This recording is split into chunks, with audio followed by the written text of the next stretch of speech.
안녕하십니까. 웰니스 엘렌손입니다.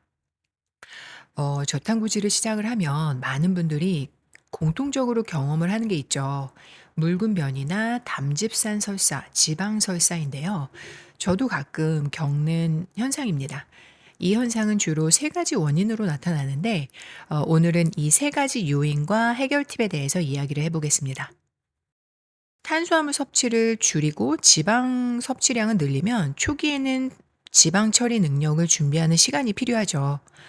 지방은 담즙, 췌장에서 분비하는 리파지 효소, 그리고 장내 흡수 능력이 충분해야 안정적으로 흡수를 하는데, 고탄수화물 식단을 오래 유지해 오던 사람이라면 이 시스템이 한동안 쉬고 있었다고 볼 수 있죠. 갑작스럽게 지방을 많이 먹게 되면 담즙 분비량도 증가를 하고 리파제 활성도 증가를 하고 장내 흡수 부담까지도 증가를 해서 이 세 가지가 동시에 일어나고 처리되지 못한 지방 일부가 소장에서 흡수되지를 못한 채로 그대로 대장으로 넘어가게 되죠.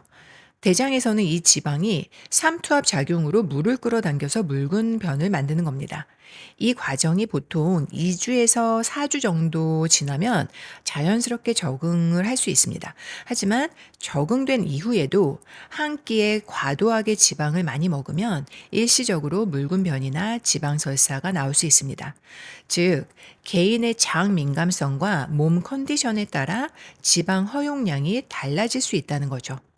두 번째로는 저탄수화물 식단을 하면 체내 수분과 미네랄 손실이 빠르게 일어납니다. 그 핵심에는 인슐린이 있죠. 탄수화물 섭취량이 줄면 인슐린 분비는 크게 감소를 합니다. 인슐린은 원래 신장에서 나트륨을 재흡수하는 역할을 하는데요. 따라서 인슐린이 감소를 하면 신장이 나트륨을 적게 흡수를 하고 더 많이 소변을 배출을 하게 되는 거죠. 나트륨이 빠져나가면 물도 함께 배출이 됩니다. 결과적으로 나트륨, 칼륨, 마그네슘과 같은 전해질 불균형이 생기고 장에서는 수분 조절이 어려워져서 묽은 변이 나타날 수 있습니다. 특히 자연식 위주로 식단을 챙길 경우에는 나트륨 섭취량이 아주 낮을 수 있어요. 이런 경우도 영향을 줄 수 있죠. 세 번째로 식단이 바뀌면 해당 식단의 주요 음식에 따라서 우리 몸속 미생물의 변화가 나타납니다.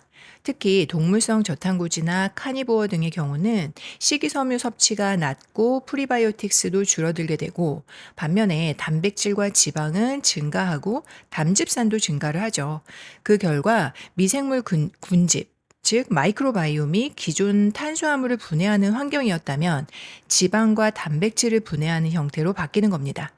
이는 탄수화물과 섬유질을 주로 먹던 환경에서 갑자기 지방과 단백질 중심으로 바뀌면서 기존 미생물이 감소를 하고 담즙산 내성을 가진 미생물들이 늘어나죠.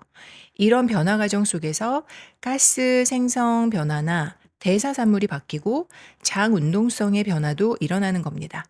이 과정에서 묽은 변이나 변비가 교차해서 나타날 수 있어요. 물론 개인의 차이가 있고 보통 2주에서 최대 8주 정도 걸릴 수 있다고 알려져 있습니다.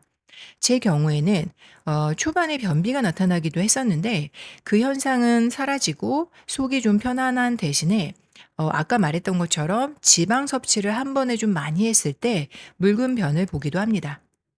자, 그러면 이 식단을 하는 도중에 나타나는 묽은 변이나 지방 섭사를 어떻게 해결해 볼 수 있을까요? 가장 먼저 할 수 있는 것이 한 끼에 지방을 너무 과도하게 먹지 않는 겁니다. 예를 들어서 스테이크를 구울 때 버터를 넣어서 구웠다면 그냥 구워서 먹거나 버터를 한 10g 정도 사용을 했었다면 5g 정도를 토핑을 해서 먹어보는 겁니다.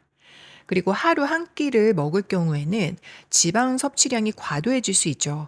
그래서 두 끼나 세 끼로 나눠서 한 번에 섭취하는 지방량을 줄여보는 겁니다. 그리고 MCT 오일을 먹을 경우 즉시 설사를 하는 경우가 있죠. 이 MCT 오일이 흡수 속도가 빨라서 일부는 소장에서 완전히 흡수되지 못한 채로 대장으로 내려가서 설사를 유발하는 건데요. 이럴 때는 유기농 코코넛 오일로 대체를 해 보거나 아주 소량씩 천천히 양을 늘려가 봅니다. 두 번째로는 전해질 보충을 하는 건데요. 저탄고지 시 가장 중요한 전해질이 나트륨입니다. 이 나트륨은 체액 균형과 장내 수분 조절의 기준점이 됩니다. 식사 시에 천연 소금을 조금 더 추가를 해 보는 거고, 이외에도 따뜻한 버터 소금차나 레몬 소금차를 마셔보도록 합니다. 저는 아침 공복에 레몬 소금차를 마시는데, 이때 천연 소금을 1g 내외, 즉 한 반 티스푼에서 한 티스푼 못되게 넣어서 마시곤 합니다. 나트륨 농도는 우리 몸의 수분 상태를 결정을 해요. 즉 나트륨 배출이 과도하게 일어나면 칼륨을 비롯해서 다양한 미네랄이 함께 빠져나가게 됩니다. 그래서 저탄고지 식단을 할 때 소금을 챙기는 것과 더불어 미네랄 보충제를 별도로 챙겨보는 것이 도움이 됩니다. 다만 묽은 변이 발생을 할 때 마그네슘의 경우에는 시트레이트 형태보다는 글리시네이트나 말레이트 형태의 마그네슘 보충제가 설사 개선에 도움이 됩니다. 시트레이트는 오히려 설사를 유발할 수 있기 때문이죠. 세 번째로는 지방 섭취량도 조절을 했고, 소금과 미네랄 보충제도 별도로 챙겼는데도 불구하고 여전히 묽은 변이 나타난다면 장내 미생물 환경이 바뀌고 있는 과정일 수도 있습니다. 이럴 때는 극단적으로 탄수화물을 낮추는 대신에 복합 탄수화물 섭취량을 약간씩만 올려보세요. 평소에 밥을 50g 정도 먹었다면 70g 정도로 한번 늘려보거나, 또는 끼니별로 청경채, 버섯, 당근 오이, 무, 김치, 미역, 요거트 등과 같이 소화에 부담이 없는 식품을 소량씩 추가를 해봅니다. 이는 일시적으로 장내 환경을 안정시키기 위함인데, 다시 탄수화물을 천천히 줄여나가면 됩니다. 그런데 반대로 동물성 저탄고지나 고지방식에 이미 어느 정도 적응이 된 상태라면 오히려 탄수화물 섭취량을 늘렸을 때 설사를 하는 경우가 있습니다. 이 경우는 이미 장내 미생물 환경이 바뀌었다는 거죠. 이런 경우에는 일단 한 끼 지방 섭취량을 조절해 가면서 묽은 변 상태 추이를 관찰해 봅니다. 정리를 해보면 저탄고지 식단에서 나타나는 지방설사나 묽은 변은 대부분 지방을 처리하는 능력을 키우는 적응 과정에서 나타나는 정상적인 반응입니다. 또한 저탄고지 초기에 전해질 손실이 빠르게 일어나는 이유는 인슐린 감소로 인해서 나트륨 재흡수가 줄어들기 때문이죠. 이때 소변량이 증가하고 수분과 미네랄이 함께 빠져나가면서 장 운동 패턴이 달라져서 설사를 유발할 수도 있습니다. 장내 미생물 재편성도 중요한 요인이죠. 식단 구성이 바뀌면 장내 미생물도 그에 맞게 재정렬이 되는데, 이 과정은 보통 2주에서 최대 8주 이상까지 걸릴 수 있습니다. 이 전환기 동안 묽은 변이 나타나는 것은 자연스러운 현상입니다. 해결 방법은 크게 세 가지로: 첫째, 한 끼에 먹는 지방량을 조절해 보는 것. 둘째, 소금을 포함해서 전해질을 충분히 보충할 것.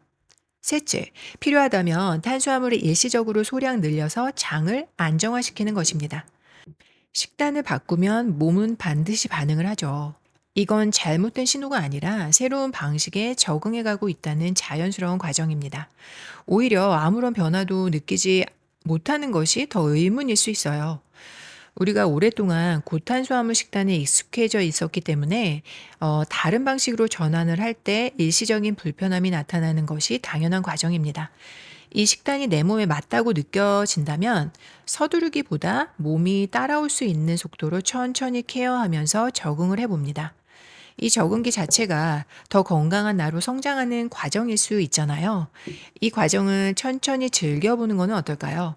오늘은 저탄고지 식단을 시작을 하거나 식단 초기에 있는 분들에게 도움이 될 수 있는 내용으로 이야기를 해보았습니다. 오늘도 건강하게 성장하는 하루가 되시기 바랍니다.